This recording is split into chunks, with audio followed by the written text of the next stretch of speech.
Let's get more from journalist Balig Sladeen in Tel Aviv. Welcome back, Balig. We heard the Prime Minister asking the families of the hostages for forgiveness. But despite the softening of Mr Netanyahu's tone, his position appears not to have changed.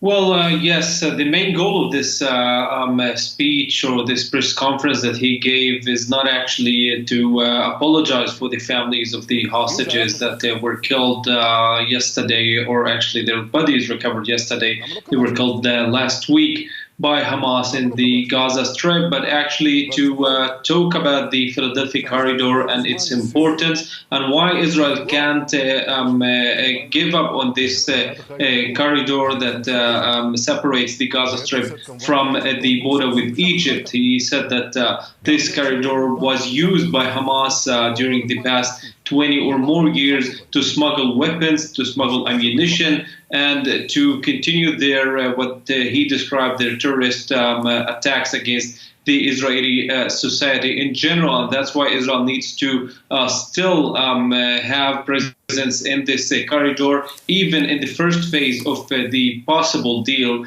or the theoretical deal that everyone is talking about, even in the first 42 days, because he said that in case Israel withdraws from this Philadelphia corridor, then the diplomatic pressure, not the tactical issue here, is the problem, in which he says that the U.S. and also the international community in general will put a lot of pressure on Israel not to go back and to stop the war entirely. And where are ceasefire, where are hostage negotiations and negotiations about a ceasefire? Where are they at the moment?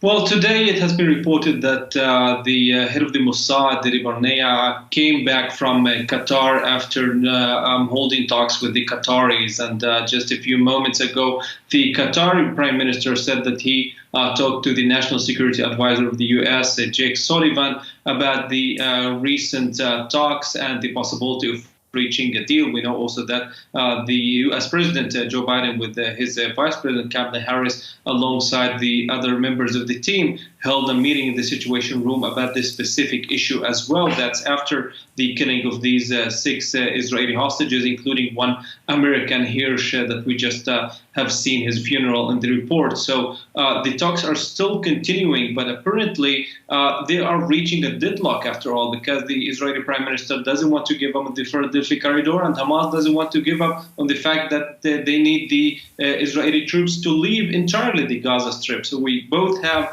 or both of the parties have, very harsh positions on their demands, and nothing that we can talk about in the near future that can change this. US President Joe Biden was asked today whether Benjamin Netanyahu was doing enough to achieve a hostage deal. His answer was a simple no, which sounds like a rebuke to the Israeli Prime Minister.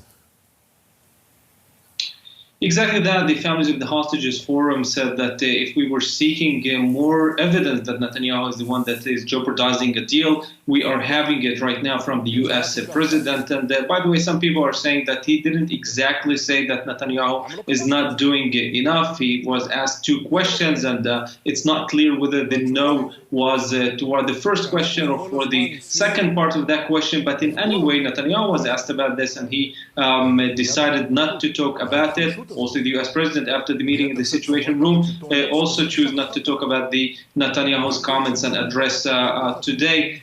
So we're seeing that there is a huge difference between the positions of the U.S. administration and the Israeli Prime Minister, specifically about this concession that Netanyahu is asked to give about the Philadelphia Corridor. Apparently, both here are seeking also some political interest, because after all, the U.S. president also is facing election for his party in November and wants to see a ceasefire done and a hostage deal done. So we're saying that the Israeli Prime Minister way and the U.S. President way are not meeting at this point, and maybe this will even increase in the coming days. And a word about the nationwide general strike that was called today, calling on the government to make a deal for the release of hostages. That strike's now been called off, but the protests are continuing. Just give us a quick timeline of what's been happening. Yes, the protest continues, and they are very intense. I don't think that we've seen such a thing for a long, long time because 13 people were arrested in Jerusalem up until now, and also in the city of Tel Aviv, where I am right now. Some people were arrested, lots of clashes between the protesters and the Israeli police. Some of them even went down toward the highway, the Ayalon highway, that is the center of Tel Aviv, main highway, and closed that.